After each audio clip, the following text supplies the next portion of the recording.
So I just wanted to do another video to kind of talk about why I have a certain position about Streets of Rage 4. So this is Return of Double Dragon. When I talked about choreography, the reason I use that term is because of this game. At the end of in the end credits, there's a position that says fight choreography, and it lists 3 names. And one of those names is Muneki Ebinuma. And Muneki Ebinuma is, you probably don't know about him, but he is a motion capture actor for basically Bruce Lee characters. Like, I believe he was the motion actor for Jan Lee in Dead or Alive 3. So all of those Bruce Lee movements, the exaggerated sort of swagger step, all of that comes from him. And you can see that concept in this game. Now, something I want to be clear is that I'm going to be contrasting this game with Streets of Rage 4. And the point is that this game, on a technical level, is not as good as Streets of Rage 4. It doesn't run at 60 frames per second. It runs below, like, 30 frames. Like, there's slowdown. Like, so it's the variable 30 frames, if that's important to you. But it's not a bad game because of that. Because things are consistent. It's possible to be good at this. You may not be aware of this, but the Japanese title for Double Dragon translates to twin intercepting dragons. The intercepting part of that comes from Jeet Kune Do, or intercepting fist, or way of the intercepting fist. So you're once again playing as, like, Billy Lee is Bruce Lee. There's a bit of a Hokuto no Ken in this as well, but like Hokuto no Ken's influence is Bruce Lee as well. So most of the time, enemies can outpunch you. So your best option, the choreography concept to this game, is this move right here. Defense. It's this block. You don't take chip damage for doing it, and it's typically not so bad of a move that you'll be punished for doing it. You're encouraged to do it and to experiment, and in doing so, you can see when it doesn't work and when it does, and how to approach any given situation. Now, I'm not saying that most people will pick up on this, because that would assume that, most people wouldn't try. I think for a lot of people, just getting the nunchucks here is a big relief, because their problem-solving decision is going to be this. It's going to be this jab, this flicker jab, or kicking, or jump kicking. And the game doesn't make it so that if you don't obey this, that this stops working. So the objective of the game, at least on normal, so what I said applies to normal just now. Even though this game is largely incomplete, the game doesn't punish you for going for this, which lets you catch fists.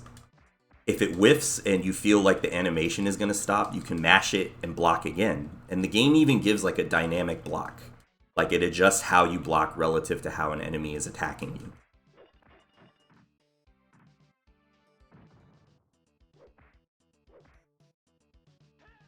Because what happened just now is that I wanted to illustrate this.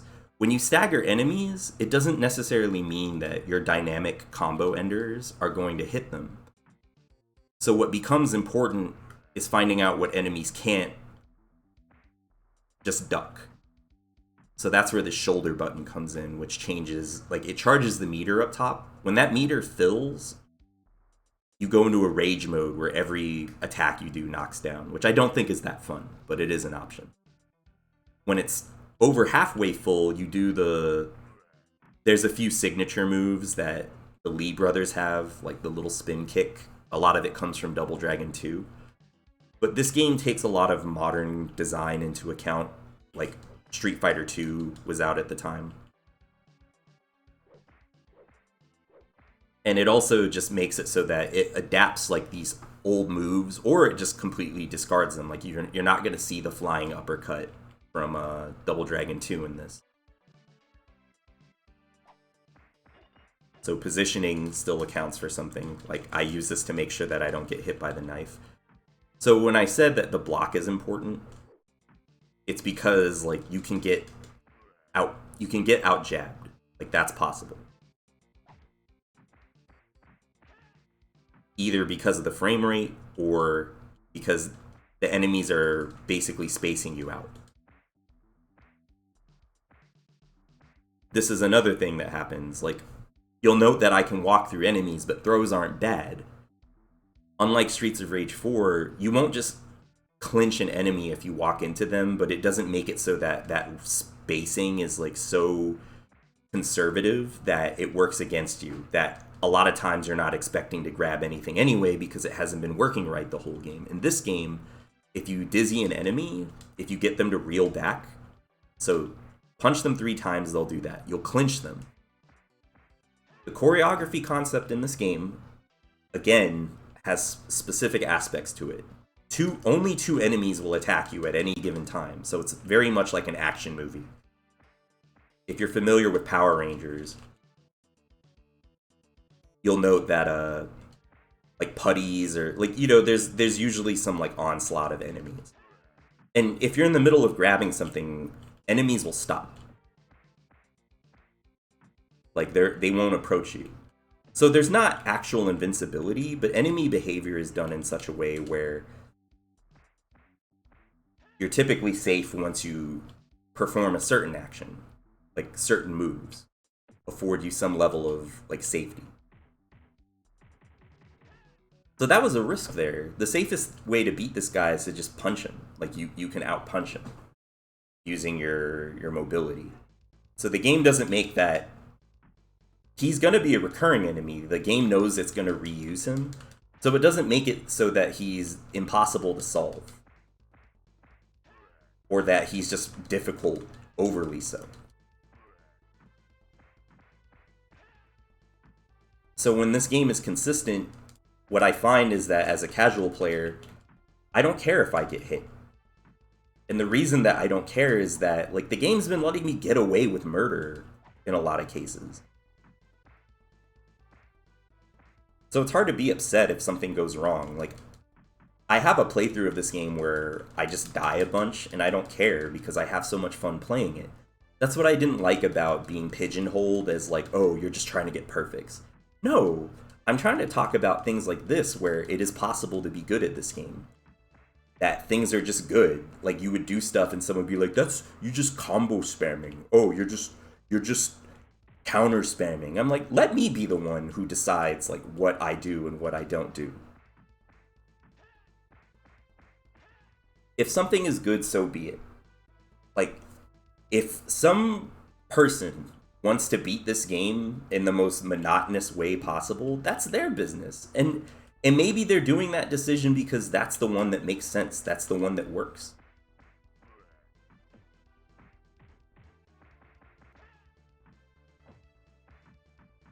But what I find is that a lot of people take that for granted.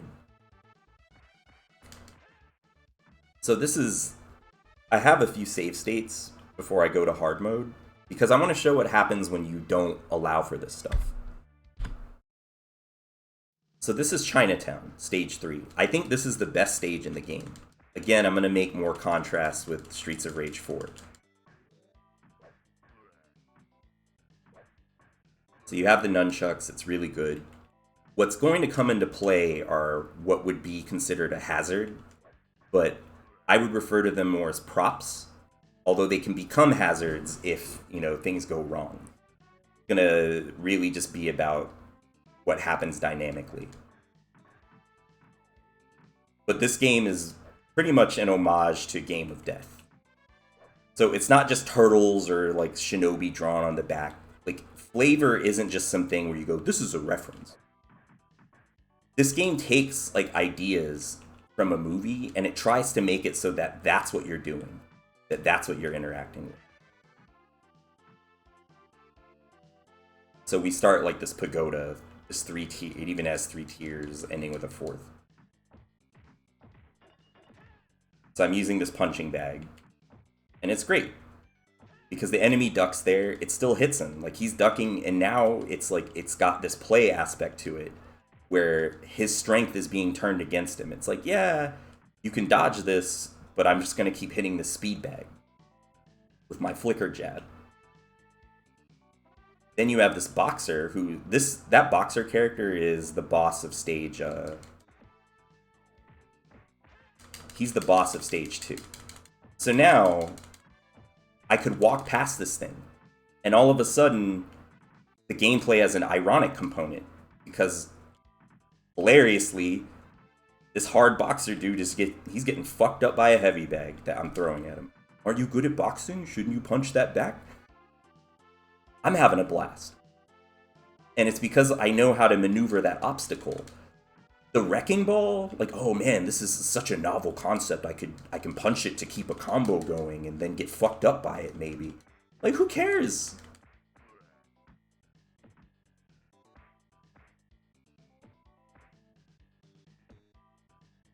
So here, I'm just going to illustrate. If this guy insists on being difficult, I'm just going to beat him up. I don't even need to style on him. Look at that. Like, he jumped, but I had time to react. But it isn't just that you're reacting. It's that the game doesn't just act like there's no spacing involved. I have to know how he's moving relative to me. Like, that kick that guy does, it's relative to, like, how far out you're spaced on that jab. And even though I'm getting hit here, this is the boss fight. It's fun. I can do stuff. Like, the enemies will dynamically block, and I can delay my dive kick if I so choose. So you have time to, like, see stuff so that you're always making some sort of strategic decision, because it's a fight.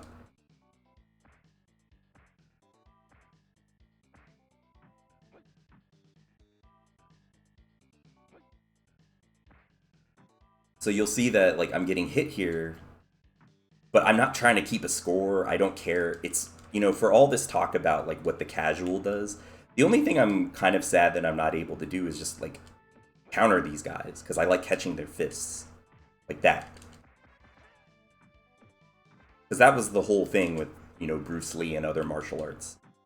Defense, adapting, being fluid. Oh my god, this is so good. Like, I could have beat them, like, in a normal way, but I wanted to beat them by, like, catching their fists and punching them in the face. Like, it's fun. That's the whole Jeet Kune Do concept. And because, like, enemies aren't so smart, the difficulty just comes in, like, trying to see if I can make a fight play out the way that I want. So that is a game on normal. If I put it on hard, it actually becomes a worse game, I would say.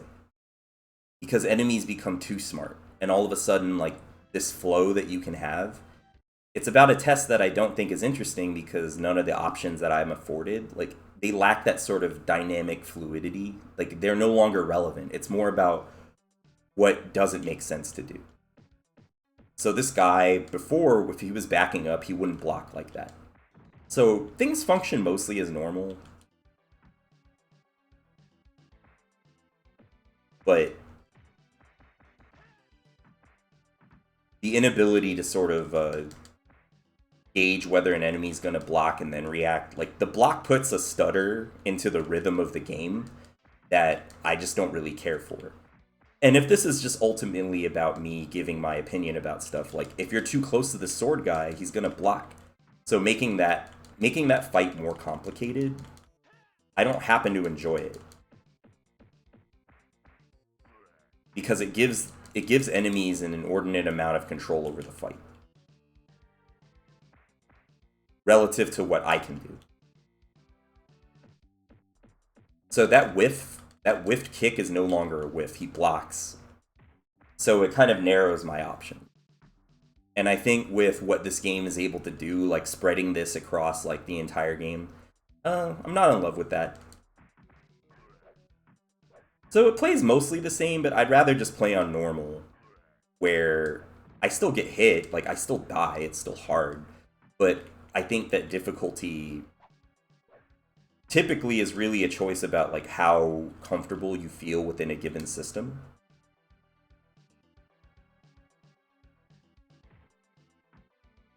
So things mostly play out fine. It's not that I even feel that it's always like completely unreasonable. I just don't think the flow is as good. See, we're not talking about like there. I'm like I'm like him. He's blocking, but that's not that's not a welcomed addition to my decision making, because it's just like, all right, well, I guess I have to wait until like to do something else.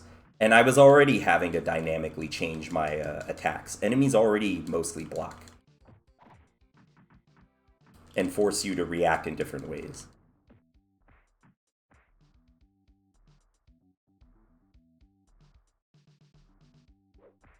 So it's not the difficulty.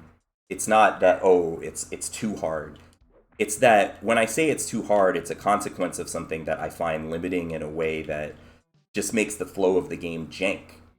Like, it makes it very stuttery. The rhythm of the game is just compromised. And that's how I feel about Streets of Rage 4, that the rhythm of the game isn't consistent. Like, I'm often just waiting until I'm allowed to do like one specific thing. Like here, even though this is on hard mode, I did want to shift to a few more things before I stop. There's no dedicated item pickup button, but that's kind of the elegance of having the counter move be so centralizing. You can always they only put enemies on here that you can counter or block. And so you can always jump, you can jump kick, like there are other options that you're afforded. So you can see that like I can play this, like I can play this stage, I'll probably clear it.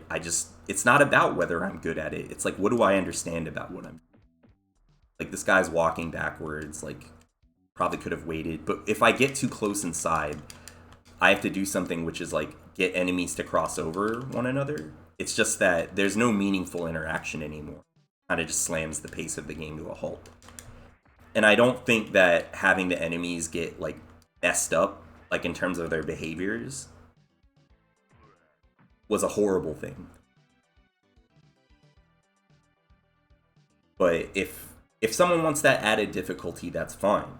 It's just that I think ultimately the complaint I would have against like this type of difficulty, where the enemies just block perfectly until like they get into position, is that I don't think the game was worse off, and it's really not, for how the enemies were allowed to act, like when, you know, they're inside your character or whatever. Because now meaties aren't really a thing if you're too close to the enemy, that sort of thing. Like, I don't really care for that. Like the added spacing, it removes a lot of the layer, if you want to call it, or it removes the component of the game where there's a set of decisions you make when you're attacking from the inside, like inside the enemy's attack range.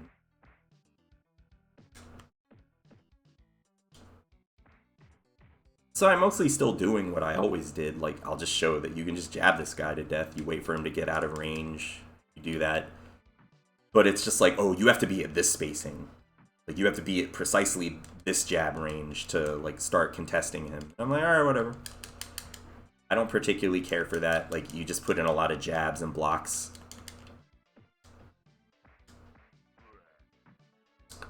It's just a lot worse of a flow to me. So hard, easy, that's not really the point. It's like what is allowed to occur because of that. So with Streets of Rage 4, like it's not the only game in town to have ever existed, and I don't like talking about it as like the sole kind of entity that represents like these games or whatever, because it's not. Lots of games have inherited like the concepts of like beat 'em ups, fighting games, which are related. Fighting games exist because of a beat 'em up, a belt scroller, and I want to touch on that in more detail, but I hadn't put anything out in a while, and there's been a lot of reaction. Like, I saw someone, well, not a lot, I've seen relative to my channel, like there's a lot more viewership than I'm used to, and that's whatever. I'm not concerned about someone's bottom line. It's just that for me as a person and what I say, I've seen enough of a reaction to my video that's larger than what I typically get, where I wanted to make things clear that I'm not really trying to talk about oh, that's great. I'm not really trying to talk about whether I feel someone deserved to lose at Streets of Rage 4.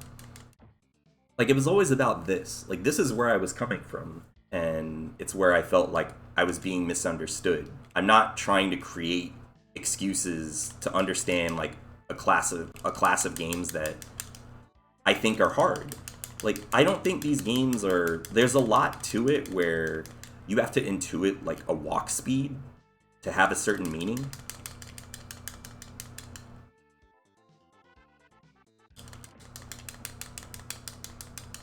And you have to be able to react to things that may not have, like, any kind of clear meaning or relevance. Like, they may not, like, spring to mind a sort of outcome because you may not play this a lot. And the thing is that I don't think a lot of people are necessarily bothered by Streets of Rage 4 for the things that bother me. The point is that I think relative to like what is literally called choreography in another game, I've played better. Like, I've played games that just look cool, that are fun. Like, I wasn't doing the S ranks to get S ranks, to be perfect, and then complaining afterwards. I'm not Anthopants. Like, and I have no issue with that guy in terms of, like, anyone upset at this game for that. Like, I have no issue with him being upset. I just don't care if you're upset, and then I know that you're still using Streets of Rage 4 as a monetary platform. It means that we don't have the same interests then. Like, we're not talking about the same thing. We just share, like, a similar position of frustration. But I've long since stopped playing Streets of Rage 4. Like, I don't care. Like, I did what I had set out to do, which was, like, show that I knew what I was doing. So again, like, I've taken hits here, but this game has been mostly consistent. Even on hard mode, it's consistent. I punch him, he stops, he gets stunned. It gives me time to address this guy. He whiffs a move, and a whiff is a whiff. I have, like, an advantage. As they get tired, you can grab, but early on in the fight, like, early on, they'll break throws, which makes sense. There's, like, a logic to it. These games are already visually obtuse in a lot of ways. It's hard, like, how do you know if he's tired? It's got an elegance where it's like, well, I know he's tired because the fight's gone on. Like, I got hit in the back there, but who cares? Like, again, like, that guy's dead now, so now I'm just gonna have fun. Walk backwards, move back towards him, that's a manipulation.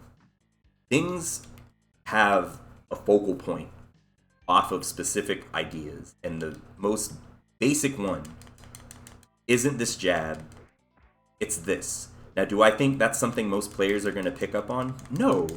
But this game has existed, like, in the context of where games are at the point in time Return of Double Dragon was made. There were plenty of other action games. So you have things that had already been explored. You had types of fighting that had already been, like, dealt with. Like 1992, that would have been like when Street Fighter II World Warrior came out. But it showed that people were thinking about, like, how do I want the rules of my game or the design of my game to express, like, a certain type of fight? So when I say that I don't think Streets of Rage 4 rates as an action game to me, where I just feel like as a beat 'em up, I'm not impressed, it's because I've played games like this that aren't even completed. Like, this game was rushed. In fact, Super Double Dragon, which is, like, the US release, it came out about, I want to say, 4 or 6 months before the Japanese release. And in those 4 to 6 months, there were, like, some minor alterations. Like, I prefer the Japanese version. You can guess that I found this game on emulator, so it's not like I'm speaking about my childhood. It was just something that, as I learned how to play these games, I found that my knowledge with fighting games began to translate into how I understood, like, these games. So to close out, there was someone that asked me, like, I play Street Fighter, or they posted a comment that they never, like, this person was a coward because they never answered my question, like, why are you asking? Like, what are you saying? They're like, I've seen people where they're like, oh, I play fighting games. I don't see the appeal of this.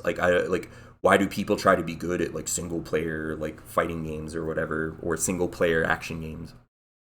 The reason is that I don't know if you knew, but competing is stressful.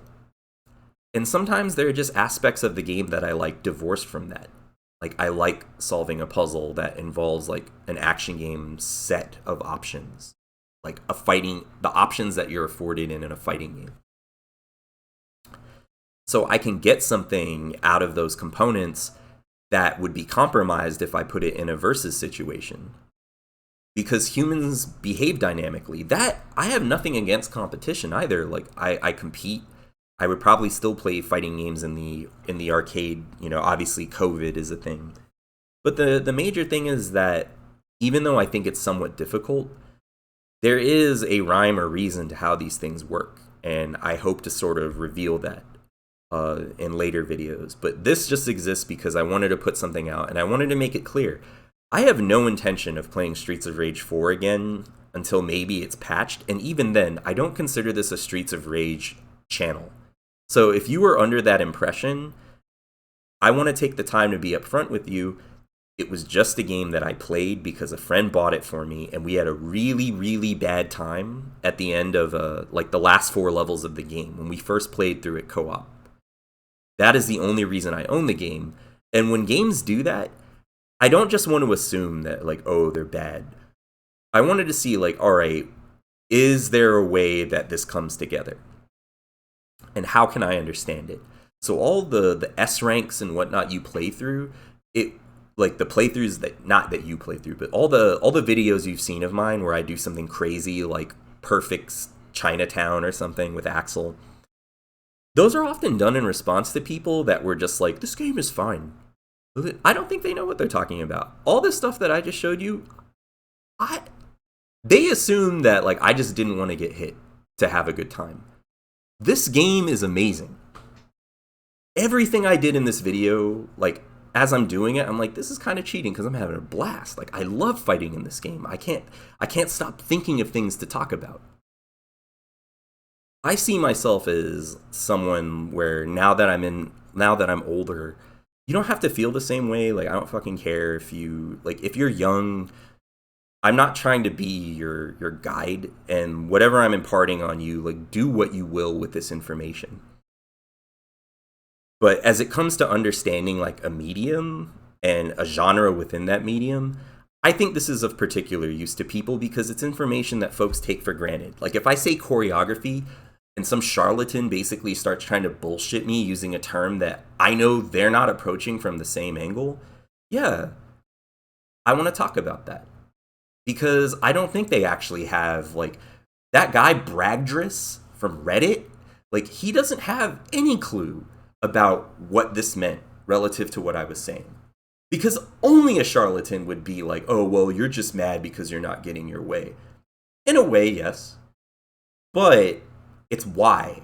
Like, it's the idea that ultimately I was talking as a casual, like, player, or I was talking about someone who sometimes I don't want to do score attack. Sometimes I don't want to get an S rank. I want to like something in that way. And that's the funny thing. The 16-bit era, the time where 16-bit games were coming out, I wasn't staring at arcades going like, how far can I make this quarter go?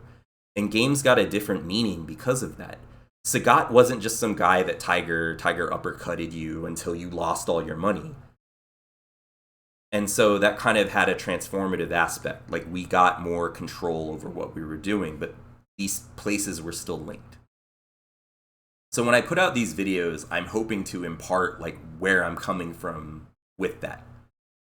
But as it pertains to choreography, this is the game that got me thinking about it. And it's also a game that I feel like does more with less. Embarrassingly so for, like, a game like Streets of Rage 4. But that's it. I'm going to upload this. I don't know who's going to like it. I don't know who's going to care. But I want to keep my channel going, and I want to make it so that I'm putting stuff out on my terms. So if you see this as like the brand, the Arc the Ladder brand, or blah blah blah, all you're gonna get are essays. I don't care if I say something that bothers you, but not because like it gives me license to insult you or anything. It's just that I think that I meet a lot of smarmy cowards out there that are just like, oh, that might upset somebody, or oh, how do you know that the developer intended blah? I don't know what he fucking intended. Like, I'm never gonna meet the guy that made this game. And I'm pretty sure that if I told him some of the stuff that I am, he's gonna have to correct me about all sorts of stuff. Like, I called one of the moves a flicker jab. I made some references to Hokuto Ken that I think are mostly overt. I don't care if he does. I don't care if the creator of this game, or the creators rather, because there's a team. I don't care if they see it the way that I do. I'm just showing you what's there. If there's anything I said that didn't manifest in this game, like visually, in the most simplest way possible, please let me know. Because there are things that I can't tell you about the programming. I can't tell you about how like algorithms are made. It's purely end user. But what I can tell you is this: I can consistently replicate some kind of desired result that on a basic level is just about the play. It's just about fighting. It's not about can I go fast? It's not about S rank. There's a score in this game. I don't care. I don't pay attention to it. Like, I typically lose like at least 3 lives sometimes just playing from the hip. This game's that good. You don't have to care, in my opinion. But your mileage may vary. But yeah, that's it. I just want to put this out, and hopefully I'll have more stuff like this in the future. Thank you for listening.